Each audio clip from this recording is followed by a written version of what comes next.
رسول اکرم صلی الله علیه و 23 سال عمر دعوتش بود. در 23 سال 13 سالش عقیده درس داد و 10 سال دیگه تمام شعبات در 10 سال یک مضمونه 13 سال.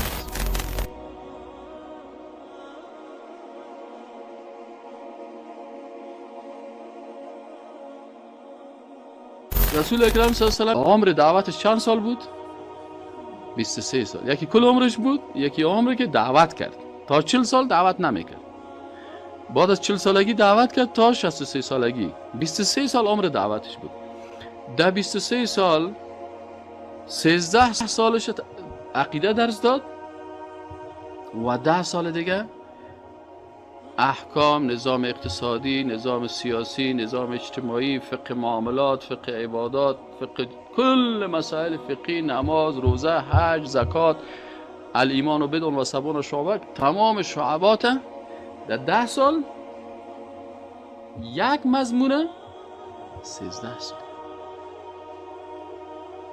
این حال از خود فکر کن که مثلا در کل عمرت رسول اکرم صلی الله علیه و 13 سال وقت خدا داد، صحابه کرام 13 سال درس خواندن و باقی ماندهشون در تدریس سیر کردن. ما و شما مثلا چند هفته درس عقیده خواندیم.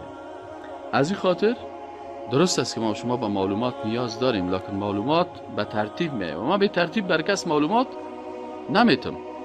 اما اگر میخوایی که درس عقیده رو بخوانی و عقیده درست داشته باشی، یا در درس بالفعل اشتراک کن، یا اگه درس از پیش فوت شده، ما مزدورت، فیلمبردار مزدورت، ادیتور مزدورت، صحیح نه؟ برقی مزدورت، تجارا که پیسه میته مزدورت، ابر و باد و مه و خورشید و فلک در کارن. کل ما خود مزدورت جور کردیم که تو عقیده رو یاد بگیری و تو هم یک سیدی رو شنیده نمیتونی. باز در روز قیامت که شد، باز خودت میفهمی و جوابت. باز تو نشه بگی که والا کس بر ما درس نداده، امکانات نبود. MP3 امکانات داره، عوض در موبایلت خواندن گوش میکنی، عوضش بان سیدی های عقیده رو به پیش استاد فردین بگو صاحب من امیر مطابق موبایل برام جور کن. عاجل برای در ظرف یک روز جور میکنه، بیکار که ماندی بشنو. در خانه چالان کو خودت. اگر درسی را که ما برای دادیم بی سوادترین انسان در خانه اگر نفهمید، باز بیا مرا بگو استاد ازیام که آسان تر بساز. والا ما گپ میزنم برای شککای خود من بر کلانا و استادا و پروفسورا گپ نمیزنم. سی دی ما کلش ابتدایی است. چرا عقیده باید به زبان بسیار ساده آدم